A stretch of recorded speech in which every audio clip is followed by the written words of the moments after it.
Hi guys, for today's video ay magluluto tayo ng tinulang manok, yours na bawat na manok. Ito po yung aking lulutuin guys at nilagyan ko siya ng dahon ng ampalaya kasi meron akong mga dahon ng ampalaya doon sa garden ko guys. Mangunguha ako ngayon.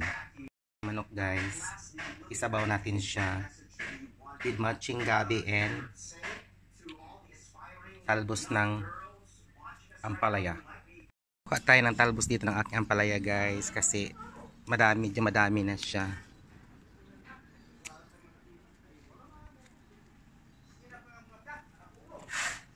Pero ano siya, medyo payat pa yung ibang mga dahon niya guys. Talbos, pero okay na to. Yung ating dahon ng ampalaya guys, sa ating garden, kumuha lang ako doon ng konti kasi kawawa naman pag damihan ko guys. Naka-prepare na po yung ating lulutuing manok na na sinabaw guys with matching dahon ng ampalaya at nilagyan ko din siya ng guys, yung lagyan ko talaga siya ng tanglad para mawala yung kanyang malansa guys.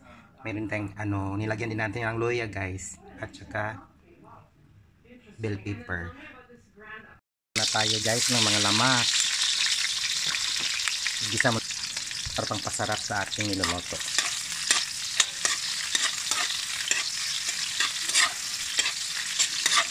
Luto-lutuan. Lutuan pa natin at sa gamay guys.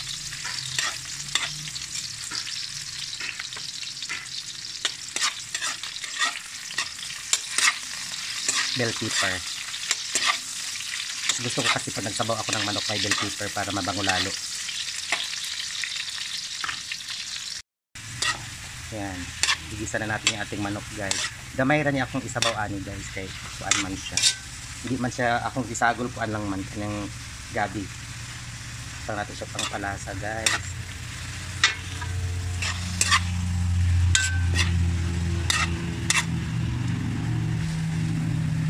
Simpleng luto lang ito guys kasi naman talaga ako kusinera guys. Ilond na rin pa na natin yung ating tanglad para lalo siyang bumango. Tapos itong ating guys, kaning atong karlang iluto na nato siya guys.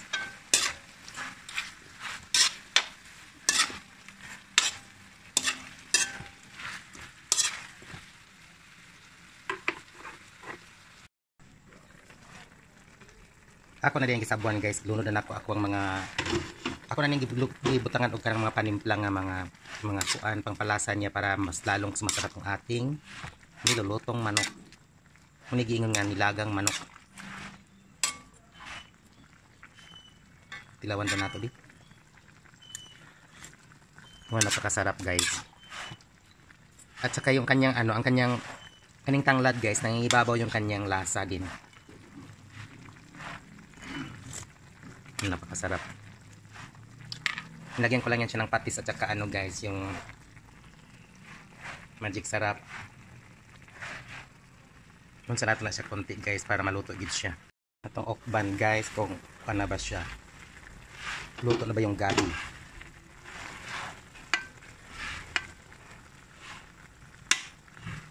Wala pa kayo naluto ang gabi guys.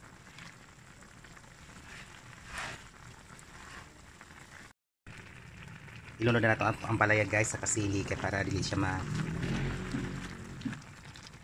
yan yung aking tanim ng ampalaya guys. Kinunan ko lang ng konting dahon kasi kawawa naman sila pag hindi siya gaanong mataba ngayon guys kasi hindi siya sa lupa nakatanim lang siya sa paso kaya yung aking ampalaya hindi gaanong mataba pero maraming bunga guys, marami siyang bulaklak. Ayan guys, luto na po yung ating nilagang manok. Basta ako ang tawagan ni nilagang manok. O pwede po tinola, basta nilaga lang ang tawag niyo guys. Lami kayo siya guys. Thank you for watching.